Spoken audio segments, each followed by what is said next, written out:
Welcome to Sweet Life Beat Life. We hope this video helps. In this video, I will explain how to make pancake muffins, full guide. Preheat oven to 350 degrees F and grease a 12-cup muffin tin lightly with butter or oil.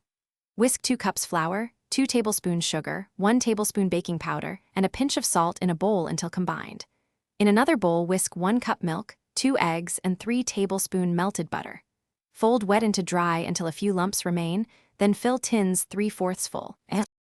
Use fillings like blueberries, chocolate chips, or banana for flavor bursts, adding about 1 tablespoon per well. For savory versions, fold in cooked bacon, shredded cheese, and chopped herbs. Monitor bake time closely since muffin tins make pancake muffins denser than griddles. Start checking at 12 minutes and expect 12 to 15 minutes for a light golden top. Let muffins cool 5 minutes before removing to avoid breakage and serve warm. Quick recommendation: life's too short for a stinky car. Grab Little Tree's black ice to keep things fresh in your ride. If you're finding this video helpful, please subscribe and like so I can make more recipes you enjoy. Check the description for the link and other deals on helpful kitchen and car items.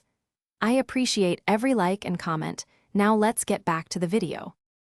To store, cool completely, then keep in an airtight container for up to 3 days at room temperature, or freeze for up to 3 months. Reheat frozen muffins in a 350 degrees F oven for about 10 minutes, or microwave one for 20 to 30 seconds until warm. For best texture, thaw overnight in the fridge before reheating, and consider brushing tops with melted butter to refresh the crust and enjoy immediately.